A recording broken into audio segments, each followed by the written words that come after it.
सोचने वाली बात है। इन नेताओं का बेटा एक तरफ, इन नेताओं का बेटा विदेश में जाकर कलम पकड़ रहा है, विदेश में जाकर अपना परचम लहरा रहा है, डिग्री हासिल कर रहा है। ऐसे कभी भी हिंदुत्व का रक्षा नहीं होगा। उन नेताओं का बेटा बड़े बड़े पोस्ट हासिल कर रहा है देश में, और आप हिंदुत्व की रक्षा करने तलवार लेकर जो है भगवा लहराने पहुंच रहे हो।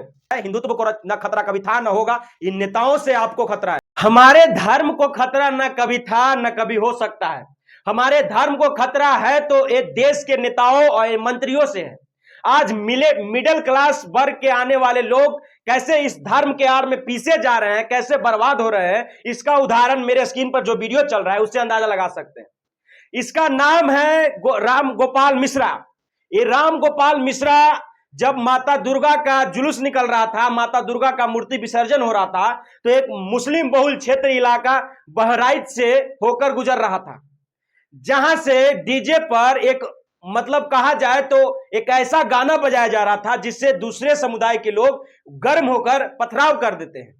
और ये युवा जो मेरे स्क्रीन पर एक वीडियो चल रहा है उसमें आप देख सकते हैं कि साफ साफ कैसे ये युवा एक मुस्लिम के प्राइवेट घर में जाकर वहां जो हरा झंडा गुजरते रहता है। हमारे देश में सोचिए कि कैसे धर्म के नाम पर, झंडे के नाम पर और रंग के नाम पर हमारे देश के युवा बर्बाद हो रहे हैं।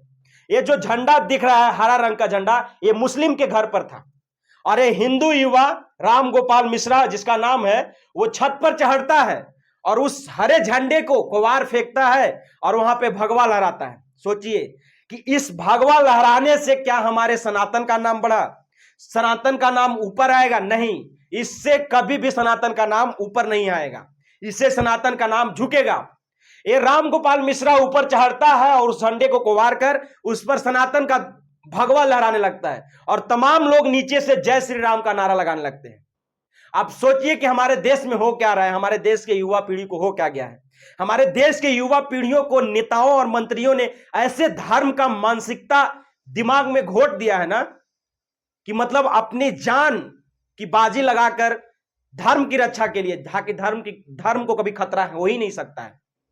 आज तक कोई रिपोर्ट, मीडिया रिपोर्ट या किसी रिपोर्ट में नहीं बताया गया है कि एक नेता, एक मंत्री, एक विधायक, एक सांसद का बेटा कभी धर्म के जुलूस में मारा गया हो, धर्म की रक्षा करते हुए मारा गया हो। धर्म की रक्षा करते मारे जाते हैं तो मिडिल क्लास के लोग, जो इन नेताओं और मंत्रियों के भाषण से इतना प्रेरित हो जाते हैं, जिनको लगता है कि वास्तव में हिंदुत्व खतरे में है।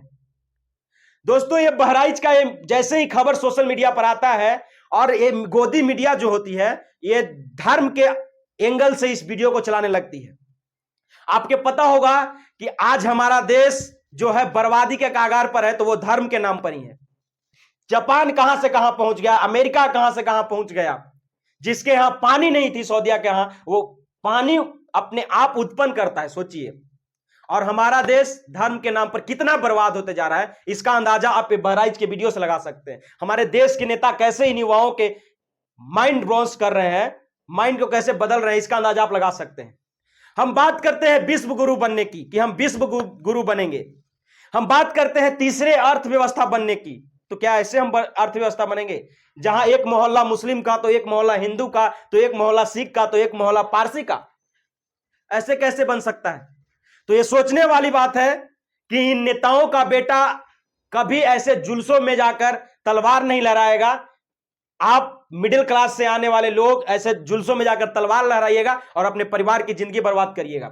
एक तरफ इन नेताओं का बेटा विदेश में जाकर कलम पकड़ रहा है, विदेश में जाकर अपना परचम लहरा रहा है, डिग्री हासिल कर रहा है, और आप हिंदुत्व की रक्षा करने सड़कों पर उतर के कलम छोड़ के तलवार पकड़ रहे हो।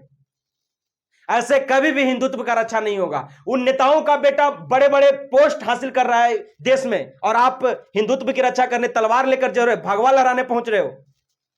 तो इन सब से कुछ नहीं हासिल होने वाला है। हिंदुत्व को न खतरा कभी था, न होगा। इन नेताओं से आपको खतरा है। इस बहराइच के इस वीडियो के बारे में आप क्या सोचते हैं, और ऐसे आतंक फैलाने के बारे में आप क्या सोचते हैं, कमेंट करके जरूर बताइएगा। बाकी मिलते हैं दूसरे वीडियो में। जय हिंद।